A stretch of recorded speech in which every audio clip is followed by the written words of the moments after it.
You are listening to the Foreign Policy Focus podcast. We cannot wait for the final proof. The smoking gun could come in the form of a mushroom cloud. Haven't you driven enough people from their homes already? Bulldoze their villages, seize their property and their laws. They had no part in making it. Now working in Libya with friends and allies, we've demonstrated what collective action can achieve in the 21st century. Now the host of the show, Kyle Ansel. This is episode 499 of the Foreign Policy Focus podcast, and returning to the show today is Will Porter. Will is a staff writer over at RT. Does freelance opinion articles and has bylines at consortiumnews.com, antiwar.com, and over at the Libertarian Institute, which is where you find this show and podcast. So, Will, welcome back to the show. Thanks for having me back on. How you doing, Kyle? I'm doing good, and I'm really excited for the week the show has ahead. I'll go ahead and do a little programming note and just mention that the next episode of the show will be 500, and I have Scott Horton on the show ranting about police and Star Wars, so definitely something that you don't want to miss. So make sure you subscribe to the show somewhere. And then in an episode that me and Will have actually already recorded with our friend Joanne Leone, we the three of us do a look back at foreign policy focus in the first 500 episodes, and that'll be Friday's episode on 501. So I'm really excited about the week ahead, and part of it is because, Will, you've had such a big part in it, and I don't know if I guess in a way I'm excited about today's show, but in a way it's it's a very dark feeling. I think there's a lot to cover. There's a lot to talk about. It's very important. I think the libertarian perspective on this issue is so important. So I think me and Will have a lot of unique things to say. And I know he's been covering, the killing of George Floyd and then the riots and everything after over at RT. And so I think we got a really big show today to kick off a really big week of shows. So, Will, welcome back. And I don't know, maybe just start there with how you're feeling about this situation. Like I said, it's not right to use the word exciting because, that implies you're happy about it. But at the same time, they're burning down police precincts. Will, this is crazy times. This is different. Yeah, absolutely. And the first thing I'll say is just congratulations on 500 episodes, man. That's quite a milestone. And I've been really proud and happy to be on so many episodes and for you to give me all this space to rant and rave and talk about stuff I've written. So that's great. But yeah, in terms of all of what's been happening this last week with unrest, I mean, I think this is the closest thing I've ever seen to a national uprising, like a real, things that we see happening in other countries sometimes that almost seem like it could never happen here. But we are watching that unfold across the country right now in dozens and dozens of cities. There's been all kinds of unrest and protests and craziness. And yeah, as you said, it's sort of there is a sort of excitement to it because of just, this is something that does not really happen very often. But yeah, there is sort of a somber and dark thing behind it because a lot of people are going to suffer because of what's happening, in a lot of these cities. And it's also just a pretty dark indication about where we are as a society, that people are so angry about their relationship with the police. So, it is kind of incredible. All right. So last week on the show, I really didn't cover this, in part because I felt like the story was developing just so quickly. And it seemed like the protests were taking off so fast and the police response, and then it was spreading to different cities. And so I think we have a little bit of just ground to cover on the show on what's actually happened. So like I said, I know you covered this through last week over at RT. When I guess protests started in Minneapolis, was there a specific event that got the protest? I know it's the murder of George Floyd, but it wasn't like the day after that the protests immediately turned into what they turned into.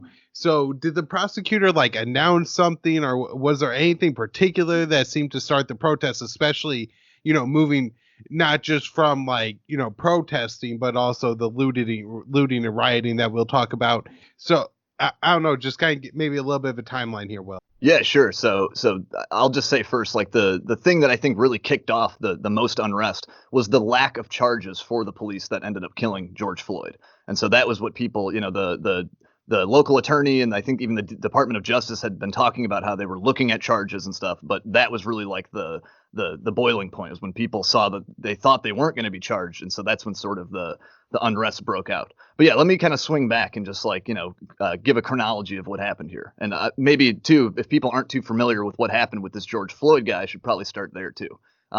So this man, George Floyd, was killed last Monday by a cop with the Minneapolis Police Department. And footage of this encounter, shows him begging for his life and repeatedly saying he can't breathe, while this cop, Derek Chauvin, is pinning him to the pavement with a knee to his throat, basically.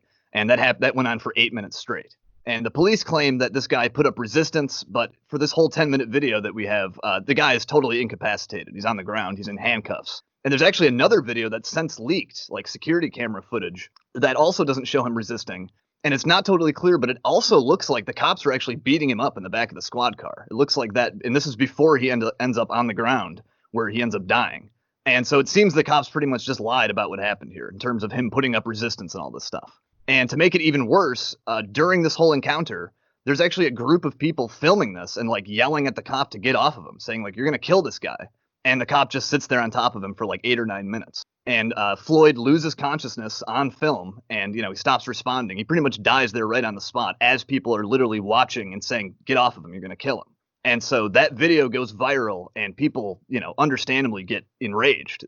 And I should say too, it's not just this Floyd guy. There've been a lot of incidences in this area, in Minneapolis and in nearby St. Paul, which in Minnesota they call that the Twin Cities. That's where a lot of this unrest unfolded.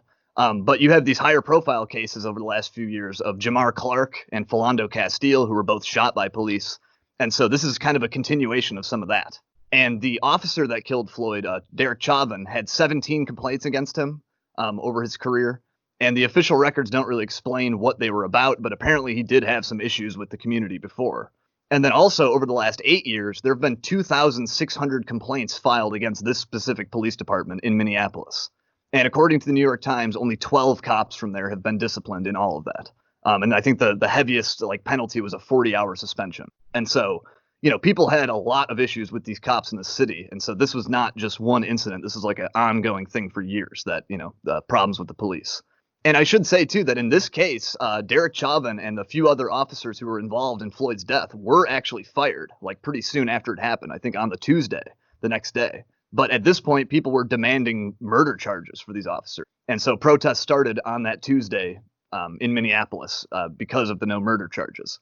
And at first, it just started around the area where Floyd had been killed. But then later on Tuesday, a group actually marched to the police department where Chauvin worked. And they got fairly rowdy there. They broke into the squad car lot. They smashed up some windows. But on that day, things kind of broke up. Like that was sort of all there was. There was some minor clashes. But police kind of dispersed them with tear gas and flashbangs and stuff.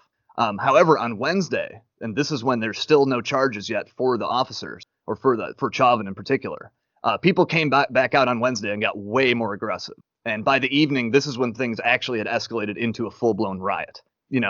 Like I said, there were some minor clashes the day before, but on Wednesday, this is when people were like full out fighting with the police. They were rampaging around the city, looting stores, smashing up stores. Several buildings were burned down. Dozens more of them were, destroyed and vandalized. And Wednesday, as well, is the night that the first death took place, when apparently a looter was shot and killed by a shop owner. And as far as I know, that's the only death so far that's been in Minneapolis. But there were other reports of some other guy getting trapped in a building that was on fire. But I don't think that was ever confirmed. And so, yeah, Wednesday is really when like the unrest really kicked off in Minneapolis. And it was over the fact that, there were no charges for this officer. And I should say, too, that like I wasn't there for any of this in covering it. But you can do a lot with the tools that we have now. Like I was watching like 5 different live streams and a couple of police scanners.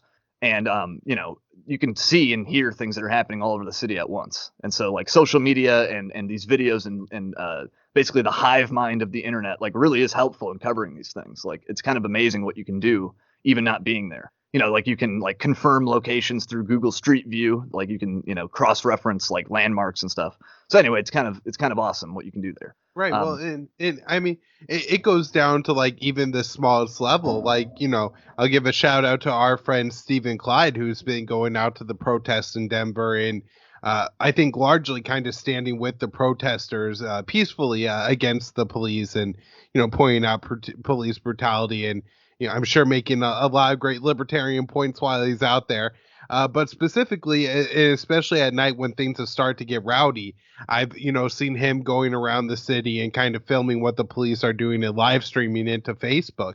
And the fact that we have all those going on from all these different cameras and different angles, I think is huge in showing people what's really happening in all these places. And so, I mean, it's great that like now that in the alternative media, there's Ford Fisher and all these other guys who we've been chatting about, and who, whose streams that you've been following who have a little bit more of a name.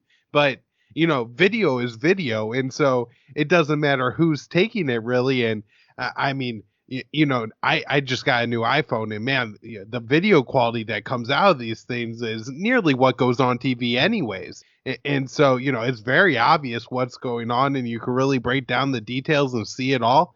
And so, just to add to that, the journalism is so, in a way, so great right now, because essentially everybody's a journalist. Right. And I was kind of thinking about it, and like in some ways being on the ground, actually being there in person is ideal, because you can really, I don't know, like you're witnessing it firsthand. But also like being able to see what's happening in a particular city, like in 5 different neighborhoods and stuff, like that almost is superior to being there. It's a lot of time if you're on the ground, it's kind of confusing. You don't really know what's happening like a few blocks over. But like being able to watch it all happening at once, like there, you can really see a lot there, and do some good reporting from that. And so, just to kind of continue with some of the chronology of events here, Thursday, I think, was the craziest night in Minneapolis.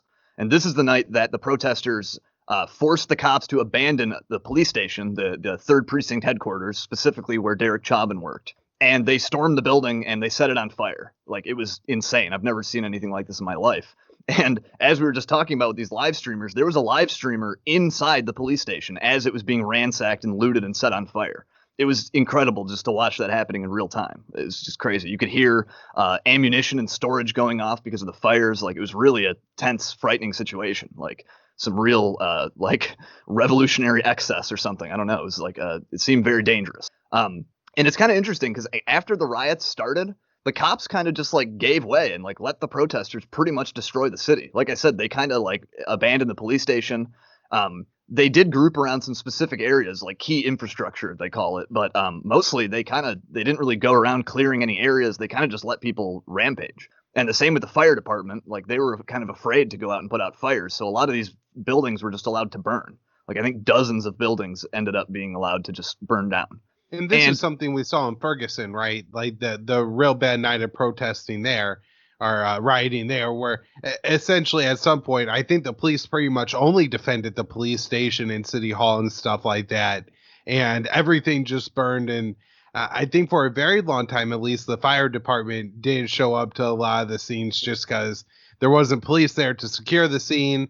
And I guess, I don't know what, from my understanding, from everything I've seen online, I haven't actually gotten a good example of protesters really interfering with anybody who isn't maybe a shopkeeper standing up to them, or a citizen standing up to them, or the police. But I haven't seen any like ill will or anger directed at EMTs or firemen or anything like that. So while the firemen aren't going, and they'll say it's safety reasons, I don't know how legitimate that is, but that's kind of what they've put out in the past in situations like this. Yeah, I will say I did see one case where a guy walked up to a fire hose and just like punctured it with a knife and just like tried to impede their efforts. And I think in some ways, like sometimes when they light these buildings on fire, they're like, we mean it. Like, we wanted to burn that down, so don't put it out. Like, we set it on fire because we wanted it to burn down. And so I don't know. I kind of, this might be sort of a hot take among our friends, our libertarian friends, but like, or I don't know, hot take maybe among like conservatives or something who demand why didn't they go out and do more? Like, to be honest, I don't know what option the cops had to like in all of this. Like, I think if they would have had a full on confrontation with this crowd that was that huge and angry, like that may have just led to more death and destruction than just allowing them to riot. Like, I don't see how they could have brought, like, just seeing what I saw, I don't know how they could have brought that under control without like deadly force, like without opening fire on a crowd or something. And so, people are really tearing into the cops for their sort of lack of response and like not protecting the community and stuff. And some of that is definitely fair. Like I understand that criticism, but I see the other side of it as well. That like, what could they have really done here? Like, how would they have stopped this? I don't know. Just seeing what I saw.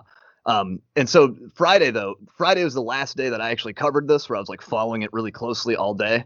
But by Friday in Minneapolis, things kind of like calmed down a little bit. Like there was still a lot of looting and arson and stuff, but like it was more spread out and sporadic. It didn't seem like it was so widespread.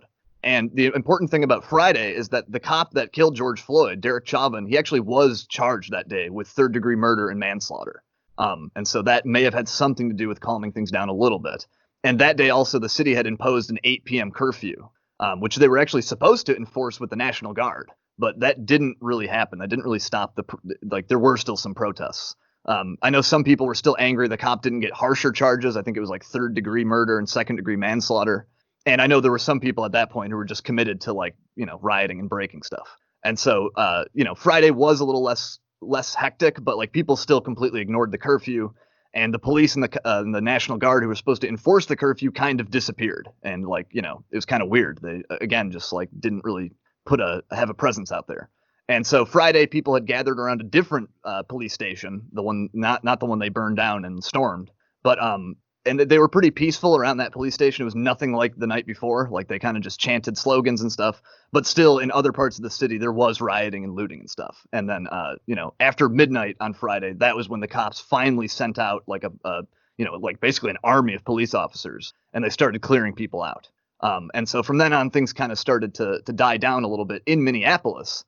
Saturday wasn't quite as crazy. However, after that, things started breaking out in all these other cities. You had LA, Beverly Hills, Dallas, Nashville, Chicago, New York, Detroit, Philadelphia, Washington, D.C., where they actually had to put the White House on lockdown for a while.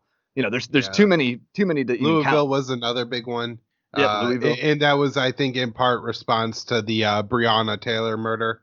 Yes. Yeah, I should say, too, then a lot of these other cities, it was like, it was clearly sparked off by the Floyd killing. But there's all kinds of other examples that people have of police brutality that like tie into this too. So like that one definitely was a big part of it.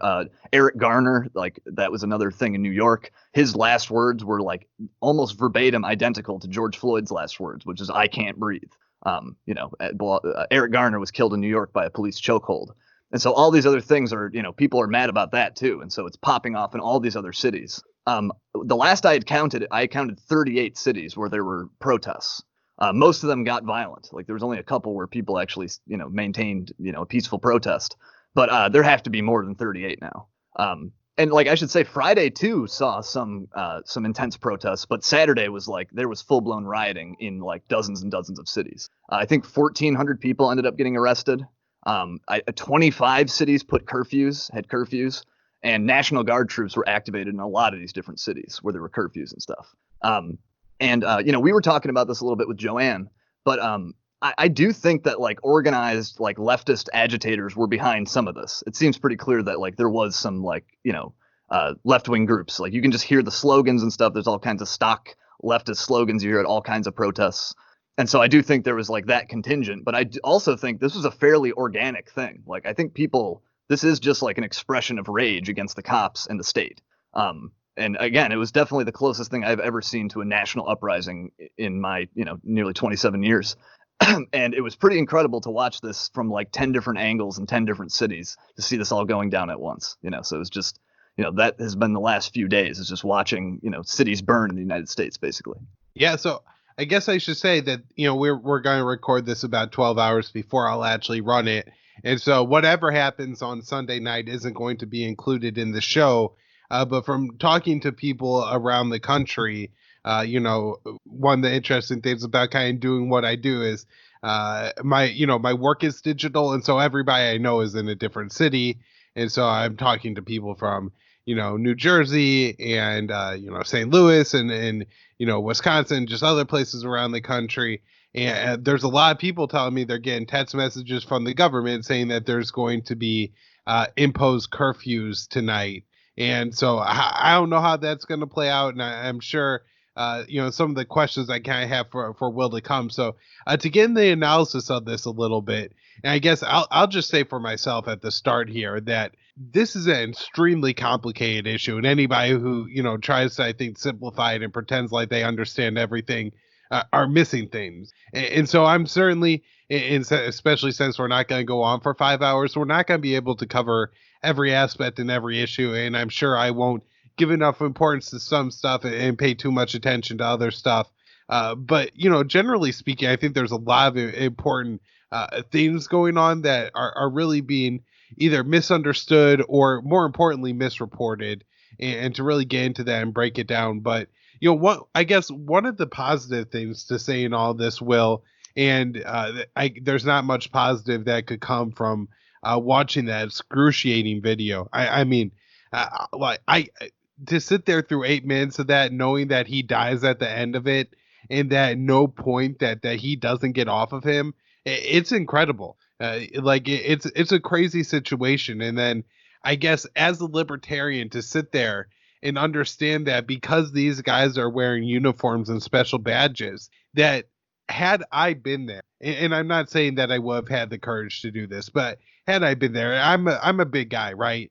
And I had decided to push past that first cop and try to pull, this guy off of somebody who was just letting the guys strangle to death and die for absolutely no reason. I probably would have been shot and killed. And I think that probably goes, even more so true if I were one, George Floyd's friend and I was a black man myself and being my size and everything. I think if I, had gone and tried to save his life, mine would have been ended probably faster than Floyd's. And so I guess that dynamic is very powerful once, you kind of realize that there are people in this country who feel so unable to help a man dying in front of them that they just had to stand there in fear and record it on their cell phone. And so I thought that was noticeable and important. And I think a lot more people understood that, or at very least, I think everybody who watches this calls it a murder.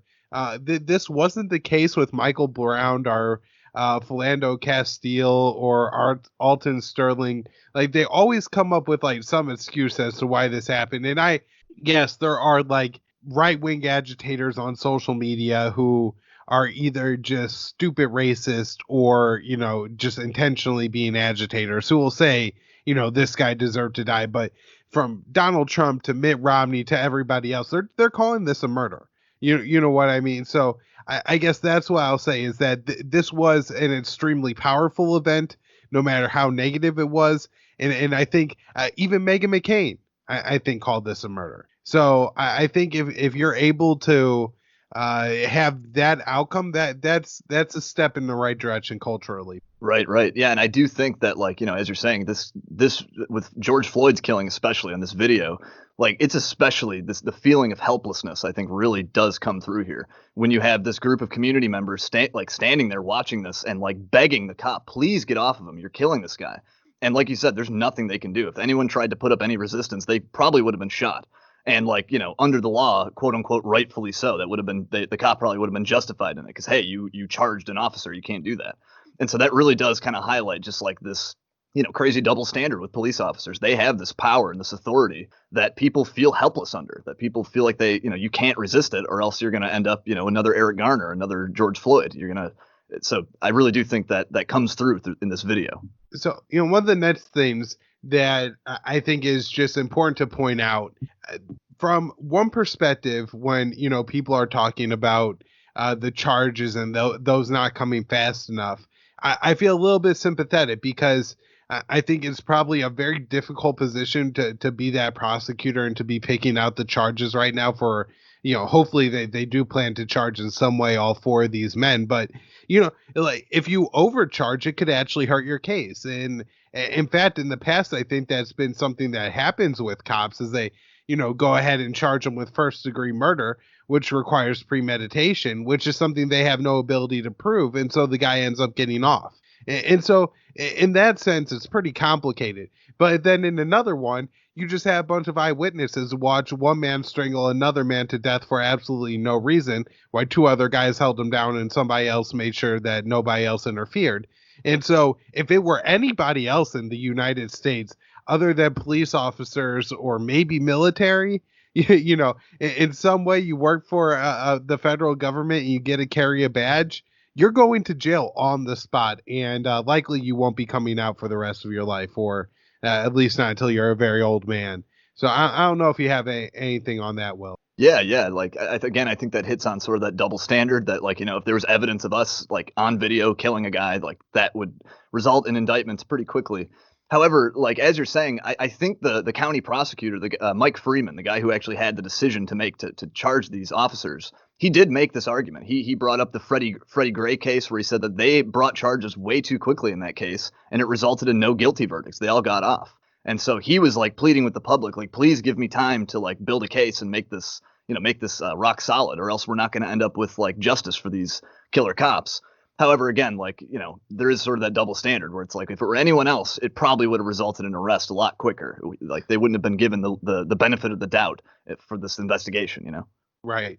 So the next thing I want to go, I think ties a little bit into that, and I'm sure something pretty complicating for the prosecutor. Did you see the autopsy report that kind of concluded that that he wasn't strangled to death?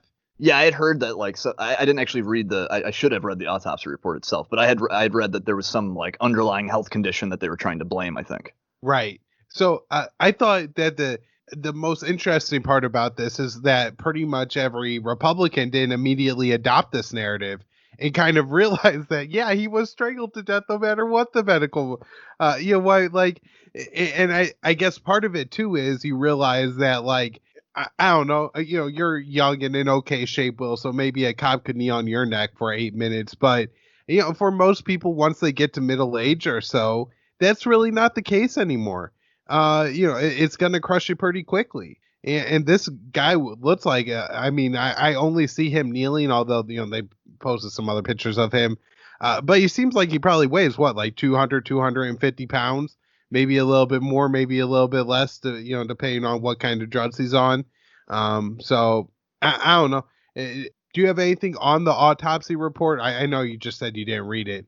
But then I guess, this brings to mind something that Scott Horton has really highlighted, and something that's a little bit personal because I actually went to college in the town and kind of was around when this was playing out in court. But Michael Bell, whose son, Michael Bell Jr., was executed by a police officer in Kenosha, Wisconsin, has really pushed this law that basically says if cops, if Minneapolis police kill this guy, then there's some like random draw in a state database, or they pick another, county or whatever to come in and actually investigate the crime and, prosecute and everything like that.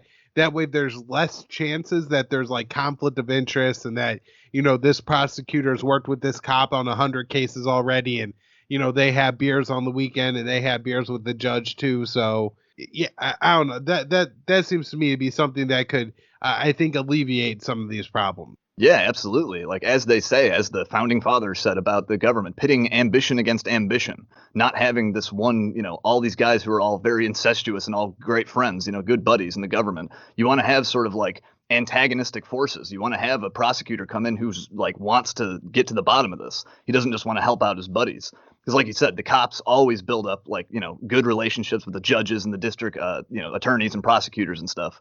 And so, yeah, that's a great idea to bring in like outside authorities to charge these things. And in terms of like the autopsy, yeah, I hadn't read that myself, but I did see some people, ex-military guys and stuff on Facebook saying like the cop like this is a maneuver that you can do to like, restrain somebody, but the cop did it wrong. They said that you're supposed to put the pressure on their jaw and not on their neck, because that obviously that's where your, jugular vein is or whatever in your windpipe. And so apparently this cop executed this maneuver completely wrong. And that is directly what led to this death. And so I would question that, it's some underlying health condition. I mean, you see the guy go unresponsive there on the footage. So I don't know. And just to add to that, I guess, it seems that pretty much everybody across the board is completely throwing this move that the cop did as not only, like, as you said, like carried out wrong, like tactically done wrong, but also something that cops aren't trained are supposed to do at all anyways. In fact, I don't know if you caught this. There was a video, I think it was from LA, but it could have been any other city, where, the police are dressed in full riot gear and they're arresting somebody who I'm sure was just standing with a sign in the middle of the street.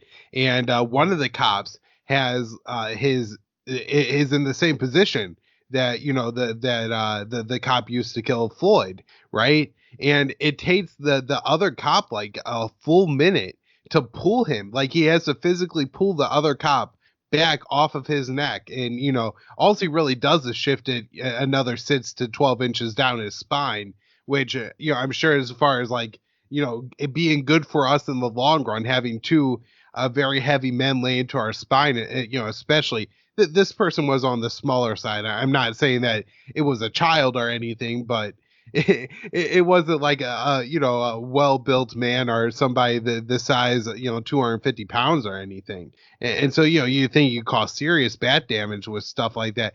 But I guess, so, my professional job, I've worked in schools with students who have had like mental health issues and who sometimes have struggles. And so while I don't actually work in a school where we restrain students, I actually have to go through the trainings to do that just because state regulations and everything.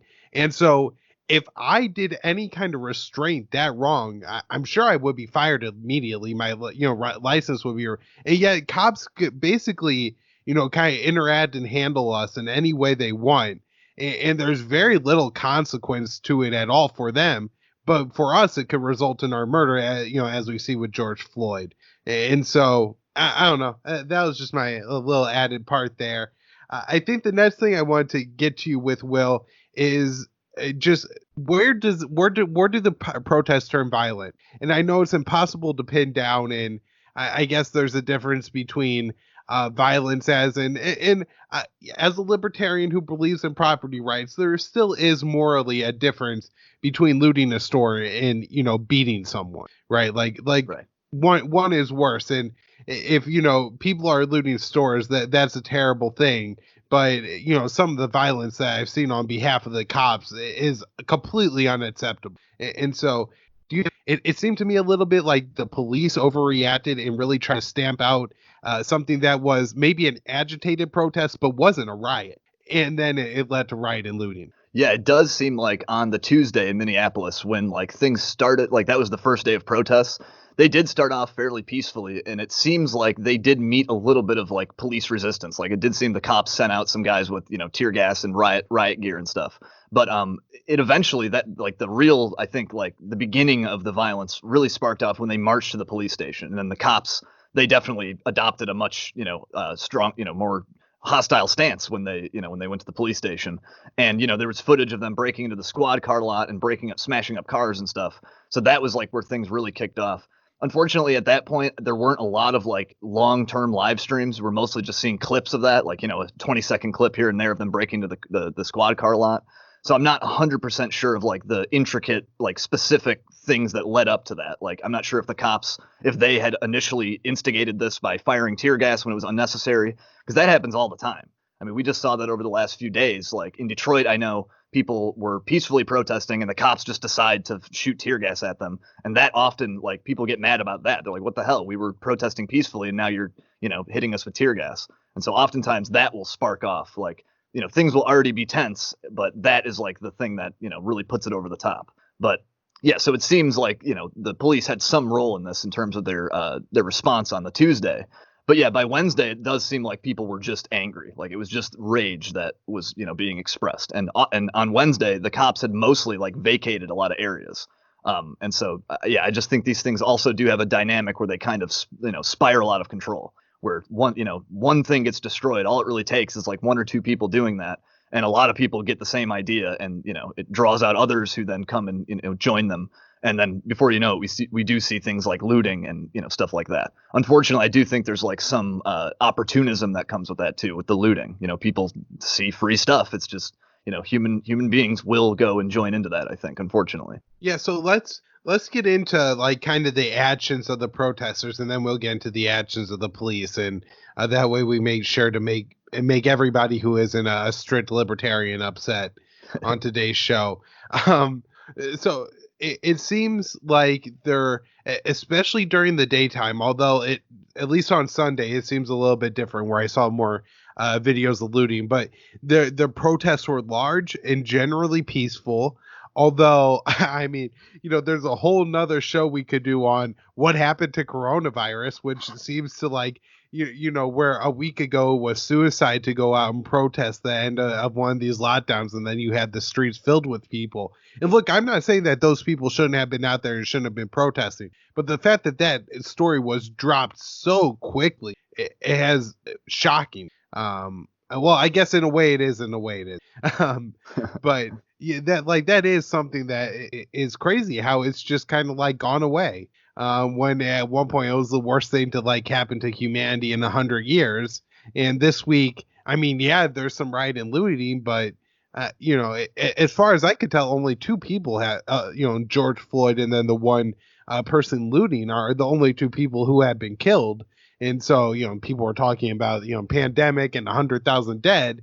It seems like, you're really diverting your gaze from the real crisis here. If suddenly you're not concerned at all about, tens of thousands, if not more people filling into the streets and, many of them not having face masks. And also, no concern from the police officers about pushing people into larger crowds, into smaller areas, or that's not a discussion at all.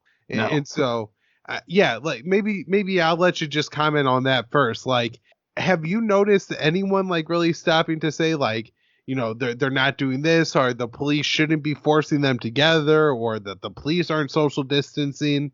I did see a couple of like stray people on social media being like, "Oh my God, I'm so worried to see this amid this pandemic, all these people gathering." But in terms of like the general like media response, it was completely different. Like compared to the lockdown protest a few weeks ago, which also broke out in like many states. It was a pretty widespread thing. And I got to say, I do think this has something to do with the political leanings of sort of the protesters here. Like in the lockdown protests, it was a lot of conservatives. You had a lot of like militia guys, open carrying and stuff. And they were just like lambasted in the media that like these people are such fools. They're spreading the virus like crazy. And yet I didn't hear even a single mention of that during this whole this rioting and stuff over the George Floyd's killing. Like not even a single mention of the coronavirus. It really was that whole pandemic story was very quickly overshadowed by the rioting.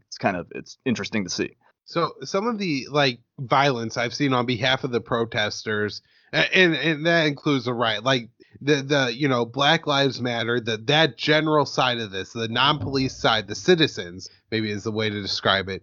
Although I won't lump them in too much because again, we're talking about, the small fraction of the 10,000 people that were out there protesting that are actually looting and stuff. So I've seen looting in several different cities, looting in broad daylight. I think it's worth, pointing out, not that me and Will want to have a big discussion on race, but it hasn't been exclusively Black people that are looting. I see a lot of white, especially younger white people, like teenage-looking kids, very much involved in stealing shoes and clothing and stuff like that. Several buildings have been burned down. Seems in intentional arson fires. It seems like there have been at least 4 or 5 beatings of fairly innocent white people that I have seen that are completely unacceptable. There was a female shop owner that was beaten pretty severely. There was a guy in Dallas, I believe, who was defending his store. Now, some people will point out that he was acting somewhat aggressively, and I see that, but it's somebody hit him with a brick in the back of the head. That was completely uncalled for. I saw today that a trucker was pulled out of his truck in, I believe, Minneapolis. And so there have been occasional, and not representative of the whole thing, but definitely violence on that side. So, Will, I was wondering, just have you seen anything that I'm not mentioning here? Is there any more detail you want to get into?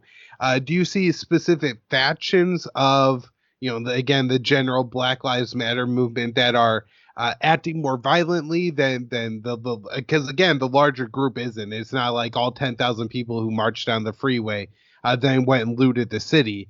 And then also there's a lot of talk about undercover cops agitating, and I'll let you talk about the rumors there. Sure, yeah. So in terms of like the violence, I was actually kind of surprised how few people apparently were hurt in this, like seriously injured.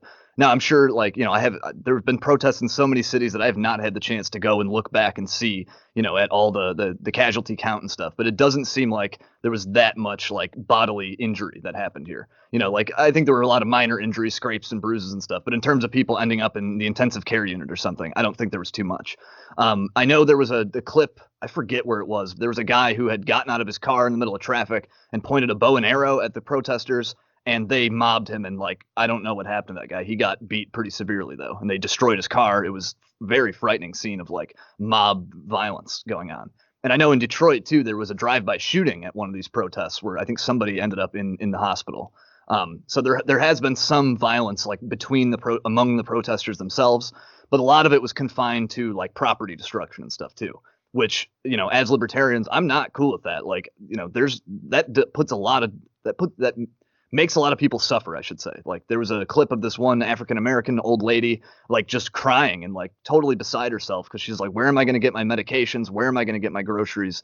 Like, this was all I had in this little community was these few shops. This is like my whole life. And now it's ruined. And, not to mention all the workers who are now put out of a job. I watched, again, we don't really get too much into the whole identity politics and race and stuff, but I know a lot of the businesses that were destroyed in Minneapolis were immigrant owned. I watched an Ethiopian restaurant get torched. So, there's that effect on the community as well. So I did see that, it's really unfortunate to see this stuff like, all this, even the destruction of property. Yes, people getting killed and stuff is worse than the destruction of property, but that doesn't mean that like destroying businesses and stuff has no cost, or that it's only hurting corporations or something. A lot of workers, a lot of normal people, immigrants, etc., are hurt by this. Now, getting to the police, in terms of the claims of agent provocateurs, basically. There have been some rumors going around that like there's this one specific clip of this guy they're calling the Umbrella Man. He's like all like, decked out in gear. He's got a gas mask. He's all like, he seems very prepared, basically. He's got an umbrella and he's smashing windows like very casually at this AutoZone. And protesters are like confronting him, being like, what are you doing, dude? Like, this is before things really escalated into full out rioting and looting and stuff. And so people are suggesting that this guy is a police officer and that he was there to instigate things to riots so that they could then, crack down and make the protesters look bad. Because, I mean, up until that point, it does seem like the cops were largely like the bad guys, in this whole story. And with rioting, they would have an incentive to make the protesters look bad, I guess. Now, there's not really been good evidence for this. Like there's a screenshot going around of text messages that alleged to be from an ex-wife of a cop who says, oh, yeah, that's my ex-husband and he is a police officer. But, anyone could have sent that text message. We have no idea like what that actually is. So there's no real proof of that.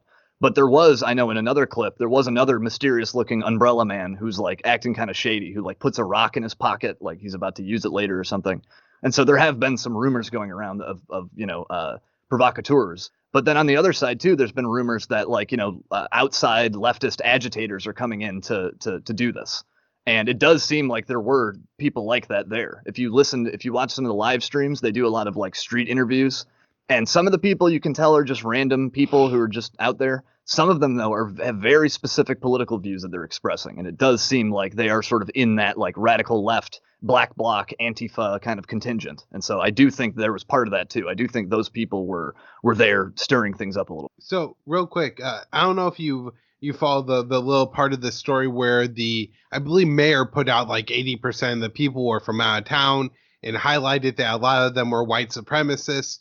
And then I know that has now been walked back fairly significantly. And so I certainly know that, like, no matter who the guy was, like if it was a cop or not, who went and broke those windows at that AutoZone, it was certainly a white person acting very oddly. He didn't seem emotionally charged. It didn't seem like he was breaking the window to get into the store. It seemed like for whatever reason, this person was taking pleasure in breaking windows of an AutoZone for no other reason than to do it.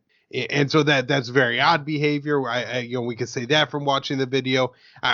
This is why I love having you on, Will, because, even we're libertarians and I think the type of people predisposed to believe that cops are acting as agent provocateurs But even then, when you have like alleged text messages from the ex-wife, we say, ex-wife, that sounds suspicious. Right. Like, yeah, your ex is gonna say that you were breaking windows, and then she's gonna try and double the child support or something like that. Yeah, so there's a lot that goes into all of this. But I was just wondering if you have any more details on that particular part of the story. I will say that AutoZone did eventually get burned down, and you are right that it is kind of weird to see, like, this guy was not like he was not passionately rioting or something. He seemed like he was there for a purpose, like he was really. But I don't know, he could have just been some weird guy who just like decided to go out as a lone wolf and like, I'm gonna go wreck some stuff too. I think it could go in either direction. That guy could have been a cop. That guy also could have been some like black bloc, organizer, protester type. So yeah, I want to see evidence for this, or at least better evidence than some alleged text message from some alleged ex-wife, I guess. All right, so I think that about covers the violence and the real downside to what's going on with the protest movement. I've heard the arguments about why the looting's okay. I don't buy it. I think especially the targeting of small businesses and not seeming to like really be in any way about trying to get back at people. Like I guess it would, like, I know where I grew up there was gas stations called Quit Trips, and like they had like offices there for police stations and gave them free coffee and stuff like that. And so maybe like if there was like a specific reason like that to target it, like you at least have like something to say. But for the most part, looting is just stealing because you can. I guess the other thing though that I feel a little bit different about is the particular targeting of police assets, not police officers themselves, but their assets, like the precinct and the cars, particularly. I think, at this point, if you feel like, you live in a neighborhood where police patrols will, result in kidnappings and murders and beatings unfairly and unjustly, recourse to that in self-defense could be destroying the police cars. So at the very least, if they're going to come roll through your neighborhood, they have to do it on foot. So that to me seems a little bit. I'm not telling anybody to go out and burn a police car. I'm just saying that the anger in this case seems directed at the right place. And I understand people feeling like this is a way we could protect ourselves and really make a statement against the police not to come into our neighborhood because you keep coming into it and arresting us for no reason and killing us. So I don't know if you have anything on that. Yeah, I mean, like, in the case of looting, that's just like pointless destruction. But in this, at least there is some sort of useful outcome. Like, destroying that police precinct, like, or the police precinct headquarters, I should say, that is going to affect how the cops act in that area for a while. So it might actually have some useful end. And yeah, if you see the cops as like a violent gang that's out to terrorize you and stuff, then yeah, destroying their stuff, I don't know. I think that is sort of more justified than wrecking up the broader community. The only like two considerations here, though, is like, A, once you start destroying police stations, can you contain that? Is this just going to boil over into general rioting, which I kind of don't think you can contain it. It might always do that. And then also someone pointed out to me, too, from a libertarian standpoint, they are going to have to replace that stuff with tax dollars and stuff. So I guess that is a consideration, too, that ultimately this might result in more theft and looting from the community, like government looting from the community. But I don't know. I tend to agree with you about like, it is more justified because it actually affects police operations. Right. So the next part I wanted to go to is, to like point out the particular police violence. And I guess I've just been kind of looking through Twitter, and I really do try to verify to make sure, it's happening when they say it's happening. It's happening where they're, saying it's happening. And in this case, it's really easy. Usually, I'm trying to verify this stuff going on in like Iraq or something. Here it's happening in the United States. And so, all the cops, NYPD, okay, it's in New York. And, you could kind of look at if people are wearing masks. Well, it makes sense that it happened in the past couple of days. And, it's pretty easy to like verify and not stuff down pretty quick. The amount of senseless violence I've seen by police is pretty equivalent to the amount of senseless violence I've seen by the looters, except there's I think two key differences I've noticed. The looters' violence is directed at property, while the police violence is directed at people, and often directed at smaller people and females. And when looters try to like steal things, at times they're encouraged, but at other times they're stopped by the other protesters. And I have not seen police officers. What it's like is all these scenes where you have like 10 cops standing around and one cop come out of nowhere and start firing some rubber bullets or swinging his club or spraying mace at everybody. But the other 10 officers don't go grab him and try to stop him like the other 10 protesters. So I don't know. What do you have on the police violence? Yeah, I mean, so when the police were still out, like, because like I said, at some point the police in Minneapolis, at least, the police kind of just took off. They're like, all right, we can't really stop this, so they left. But so at that point, there was a lot less, I think, like police violence because they just weren't even trying to stop it at that point.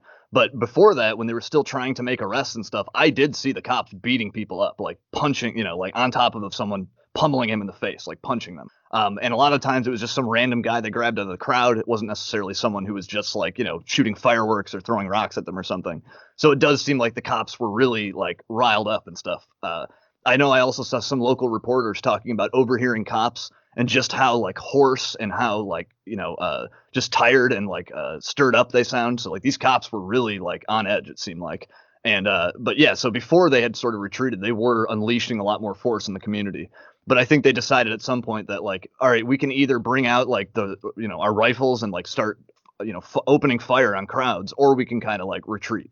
And fortunately, they did not decide to go like, like they didn't act like the Iraqi government or something and just start opening fire on crowds of protesters. They did actually like fall back a little bit. And so people are going to criticize them for that, for not, protecting the community. But also, I think they can kind of be like, far be it from me to commend the police. But I'm glad they did not unleash a lot of deadly force on protesters, Right. So I want to point out some of the things that I've seen over the past couple of days on Twitter. One of the most disturbing was this very well circulated video of the two police SUVs in New York City pushing through a crowd of people.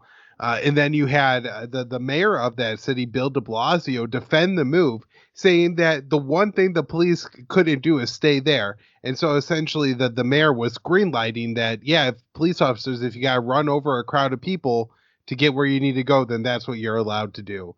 So that seemed particularly disturbing. There's a video of a young woman who I swear must weigh 100 pounds standing in a street, and a cop walks by and just pushes her right into the pavement. And this guy is huge. He might weigh 300 pounds, and just all muscle, like 6'4", just, a huge towering dude just pushes a girl to the ground. There's a video of this one woman standing in front of a line of police officers with a sign, and they have what looks to be some kind of rubber bullet type weapon. And there's these two other men standing out there essentially trying to defend her from their fire. And eventually one gets through and she goes down and they have to carry her out. And at the end of the day, all she was doing was stand there with a sign on a road that nobody could walk down because the cops were all standing in it too. The violence makes no sense. Danny Shershin, who, a retired Army major, has been tweeting about his experience in Lawrence, Kansas today, or I guess Kansas City, where he said that they were using gas. He described it as, I think we would describe it, just doing a lot of coverage of the Middle East and Africa and stuff like that. They're not using the same tear gas that the Israelis use on the Palestinians or that al-Sisi uses on his people. But nonetheless, there's a lot of American people who have never experienced this before being gassed right now. And one of my concerns is that it's going to lead to death and just people getting trampled. Another thing to note there is that I've seen, I guess there has been some organization because they've set up little triage centers with bottled water and milk, to combat the pepper spray and stuff like that. And there's a video of cops pulling up in a pickup truck in riot gear, coming out, taking all the water, smashing it all up, and throwing it in the milk and throwing it into the back of a truck. So literally destroying like essentially a little field hospital. Something that even in a war zone, you know what, like even for the Israelis, I think it would be bold to go in and raid the Palestinians' medical camp during the protests. You know what, and they get away with a lot. Well, so there was that. There's this particular video of police officers walking down a suburban street telling people they need to go inside their houses.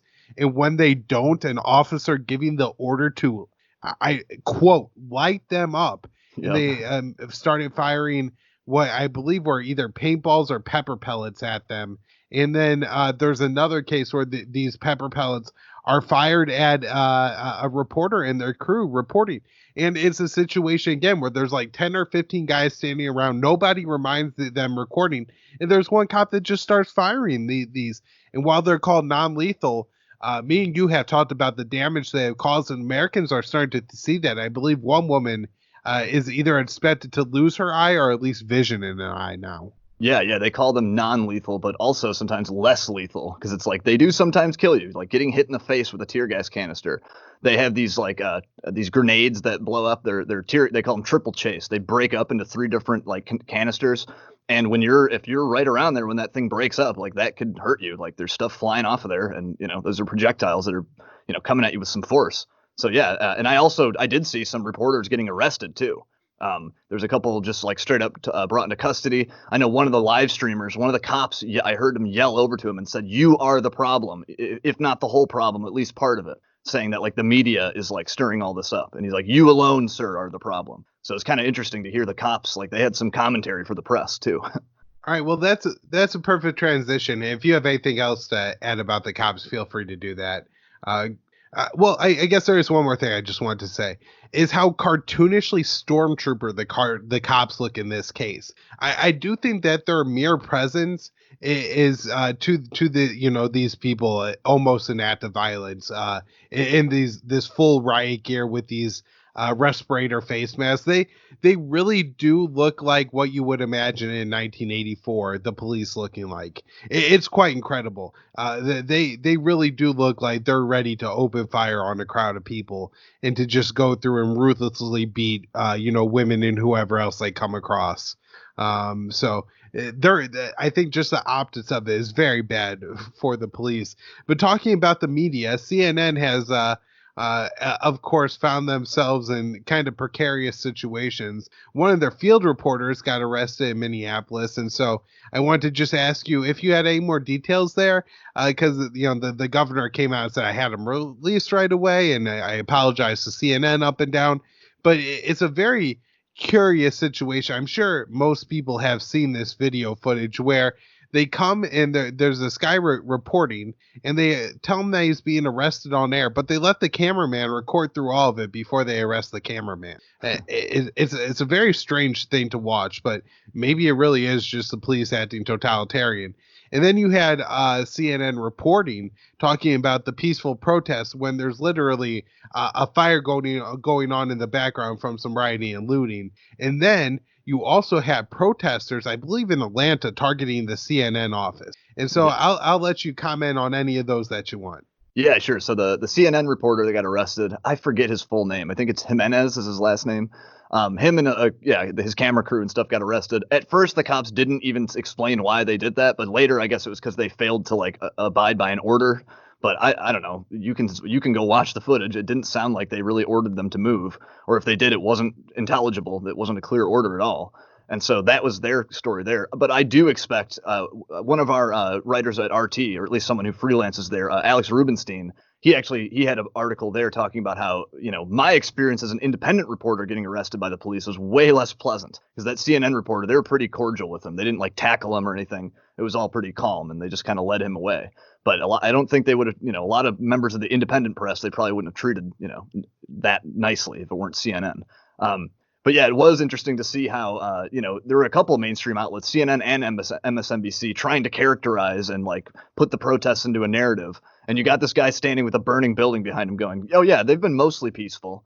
It's like, dude, that is not how you characterize this. The story here is there was a riot. That is what happened here. Like, I don't know. Like, anyone with eyes to see what happened would say this is mostly not peaceful. I think the large number of protesters there, like, you know, a lot of them weren't rioting and stuff, but just like the overall tenor of the situation, it was a riot. Like, to characterize it any differently, I think is just to be dishonest. So they were definitely trying to fit this within some kind of narrative. But yeah, in Atlanta, it was crazy to see how a rally had started elsewhere in the city. The cops dispersed it, and somehow they ended up at the CNN headquarters, where they're like vandalizing the huge CNN logo and smashing windows. And there ended up being like hours long standoff out front of the CNN's main headquarters in Atlanta, where they're burning squad cars, and there's like a line of riot cops in the building. And it was just kind of funny to see CNN's like, you know, response to that. I did see some people like really laying into CNN saying that like, oh yeah, when these people riot elsewhere, you're happy to like, you know, encourage them or to describe them as, I don't know, in more peaceful terms or something, but not so much when they're right out in front of your door, like in terms of like how CNN characterizes these stories. You know, I'll say that I do sort of sympathize with some of the protesters and their goals here. But yeah, I would not try to like whitewash the rioting and the violence and stuff. Clearly that did happen. And, you know, it's just funny to see CNN in that position. Yeah. Well, you know, one of the things I guess that could bring us to is when you watch this, and it seems like the protesters, there's maybe not enough organization, but their demand is really stop killing us, right? And so it's not something, but it's not like, I guess in a sense there's somebody killed every day, but in another way, it's not something that like you could actually like just enforce. You know, cops don't kill black people anymore. Like that doesn't, that's not like a policy that matters, right? Like you know what I mean? Like right.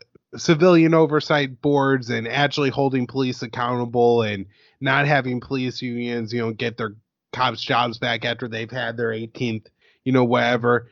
Or in this case, it seems like the person who was in the position to stop it was Amy Klobuchar, who, you know, failed to prosecute this police officer or, you know, move forward with anything that maybe could have at least gotten him fired when he had all these complaints on him in the past, including, you know, being at least involved in some violent acts. And so, you know, it seems like something very unfortunate because I think the immediate resolution is kind of like discourse and you know maybe passing a law, but the fact is that you have to actually do something to rein in the police, and that's maybe how some of the people who are just trying to focus this situation down solely to racism, I think are going to come up short.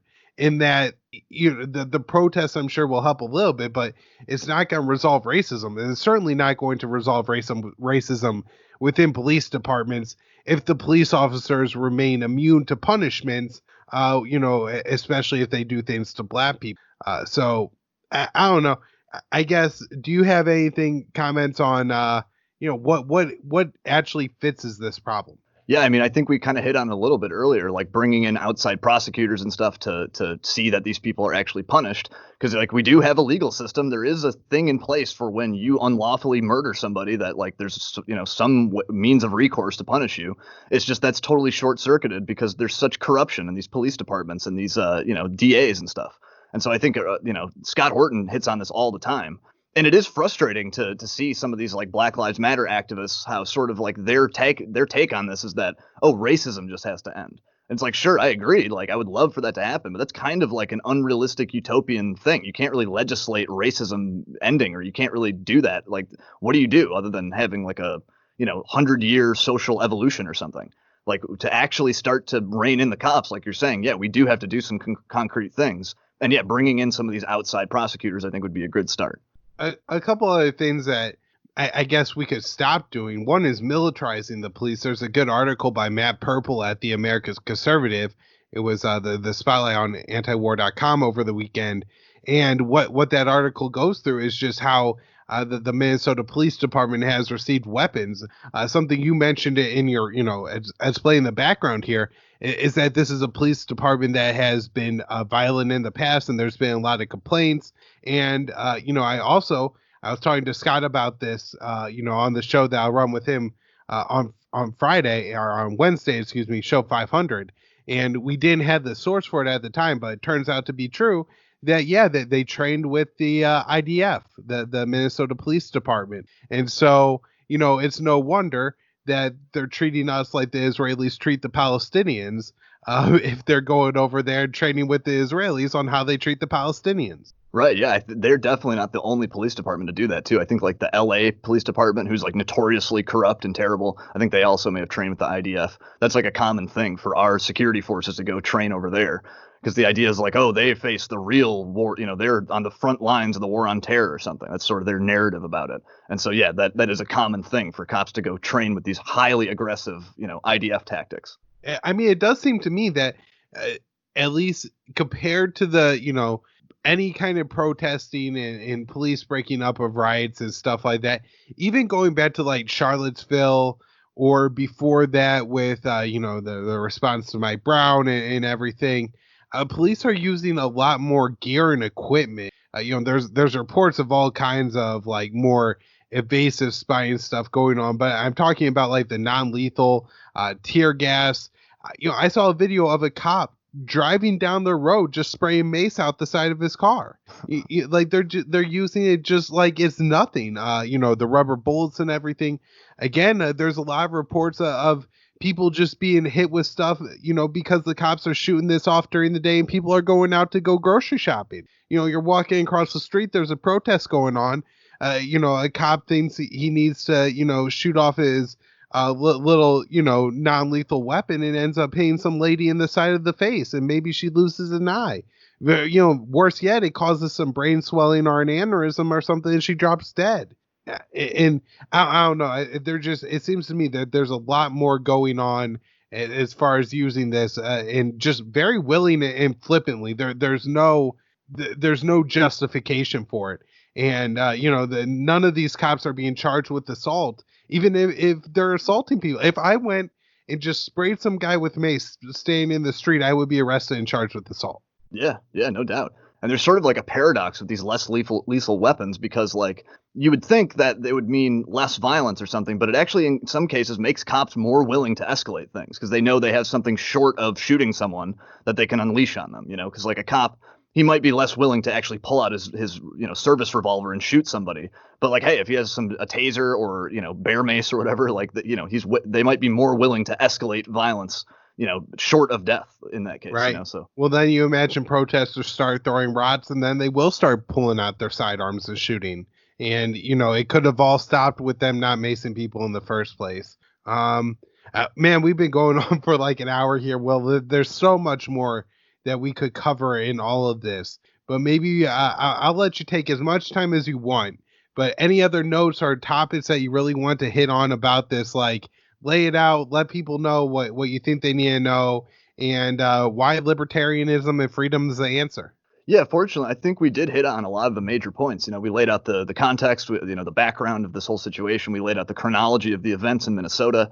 I would encourage people just to go look. There's so much image. There's so many visuals of these protests. You can really see. They say things like, oh, this is a cliche, but the revolution won't be televised or whatever. You can go see all kinds of photos of this uprising. It's right there. Like, there's all kinds of, in dozens of cities, there's really intense imagery to go see. So I'd encourage people to check that out. In terms of just like what this means for, our society, it is a sad thing to behold. I mean, like, not only the destruction itself is sad, but also just like what it means in terms of like people's, their reaction and their relationship with the police. I just think that's sort of sad that, people have to voice outrage in this way because of this situation with the cops. It's such an ongoing thing. It's not just an isolated incident. It's something that every single day you can see police officers abusing their authority and stomping all over people. It's not always them shooting someone or strangling them to death. There's all kinds of other more petty ways that cops abuse their authority. And that is sort of just something you really have to keep in mind, that like this is an ongoing issue in community after community, especially cities where there's more diverse populations. There's a larger police force that's not, you're not going to run into this guy at the grocery store kind of thing. So, yeah, I mean, this is a real, like, if people aren't sort of tuned into this issue with the police, they really should, check it out. There's a lot to see here, a lot of police killings, a lot of police abuse that gives context to these kind of events. Yeah, so I guess where I thought I would wrap up is just by mentioning, I see this meme online going around about people feeling, and I think especially Black people feeling it being unfair that they're being brutalized, and yet white men who carried assault rifles, or what they would call assault rifles, openly during the open up protests weren't treated with the same hostility. And I think that actually points to the answer that it's freedom, and that in fact, if more people, or at least some people on the protester side, were armed, and the police understood that their lives were at risk too in all of this, then maybe they would just be a little bit more careful about deploying force. And I think that while some people think, oh, you're just adding in extra chaos, giving there are true principled gun owners out there, and even those within the African American community. And while it's not something that the mainstream media has talked about, if you go look up a guy, Maj Toure on Twitter, or Eric July, man, these guys are going on and on about the importance of gun ownership and owning guns correctly, and how that's how you're going to defend yourself and your community from the police. And so I think I understand the feeling behind the meme, and the sentiment of the meme, but at the end of the day, like, you're going the wrong direction. You don't want the cops to treat the white gun owners more like Black people. You want the cops to treat Black people more like the white gun owner. And I think one of the ways you do that is by putting a whole bunch of gun owners out there and forcing the cops to stay in line. And that's what the Second Amendment's for. It's very much forgotten, but that's a very important piece of freedom that we have in this country. And I'm more of an ANCAP. I'm not like a constitutionalist, but that is a part of America that I think is very important that we hold on to. And I think it's showing through even more right now than usual. So, Will, thanks so much for coming on the show today, and all those other times that you've had over the 500 episodes. Everybody, I promise you're going to really enjoy the 501st episode. Well, I had a ton of fun recording that last night with you and Joanne, and I think everybody's really going to enjoy that. Make sure this week, especially with all the news coming out, you are following Will either on Facebook or Twitter. On Twitter, he's at WKP ANCAP. On Facebook, he is Will Porter, the journalist with the mustache, and he'll post up all the articles he writes every night. So, you wake up in the morning, 5 a.m., they're all posted there, and you can read what he's saying. And then make sure you tune in, again, this Friday, but every Monday on the show, and Will's on talking about all that stuff. So thanks so much, man, and we'll do this again soon. Kyle, thank you for having me on, and congratulations for 500 episodes.